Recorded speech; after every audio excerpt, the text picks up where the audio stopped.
Hi there, I'm John from CNCKing.com, and today we make 1/4-inch plywood Christmas ornaments. Now this is going to be painted, so that's why I didn't bother masking the back of it from all the laser smoke. And you can see some smoke around the outline here as well. So that's something to keep in mind. Whenever we do this type of work, I always ask the customer, what is your finishing idea? So if the customer said, well, we're going to leave this as raw wood, and just going to apply, let's say, a layer of tung oil on it, well then I'd put masking on both sides, laser cut it, and then once you remove the masking, you have a clean surface. But if you're going to paint it, with, however you want to do it, there's no need to do that because the paint just covers up the smoke. It's not really damage, it's more of a stain, and it also just sands right off too. So, do with that what you will. Regardless of the platform we use here at CNCKing.com for making things, whether we're plasma cutting, laser cutting, routering, or in this case, lasering, there's always a process we follow. So the first process is always the engraving process, because that's when we have basically a full sheet of material, and that's the engravings when you're pushing and pulling through material, generally speaking. In the case of the laser, we're not actually touching it, but just in general.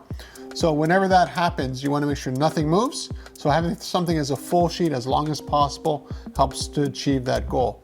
Now after that, we always do the inside cutting, and then after that, the outside cutting for the same reason.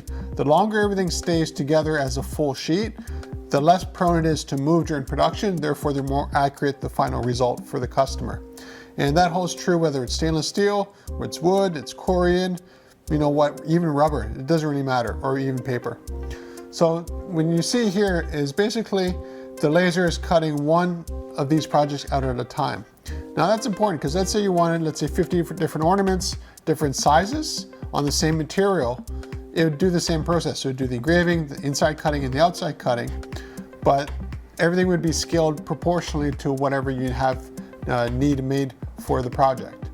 Now it looks really nice seeing the laser cutting through all of this material, and there is some smoke damage as mentioned in the video, but that's quickly resolved with sanding or painting. Now there's a direct relationship between durability and the material. So to give you an idea, this is plywood 1/4-inch. Indoors will probably last a lifetime if you take care of it. If you leave it outdoors, after a season it's finished, it's plywood.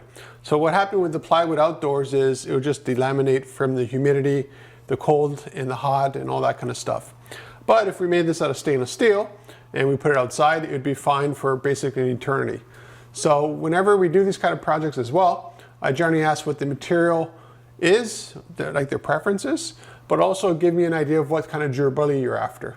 If you're after something that's just going to last a couple of days, I could have done this out of MDF. It would have been cheaper for the customer and it would have been exactly the same. Paint it, and after that it's done, you can put it through in the fire pit. If you need something that's extra durable, 1/4-inch stainless steel, you could throw it at somebody and it'll never even get knocked or damaged whatsoever, no matter how much stuff you throw at it. So if you're looking for custom ornaments or any kind of custom kind of work, contact me at CNCKing.com. We'll make it for you and ship it right to your door.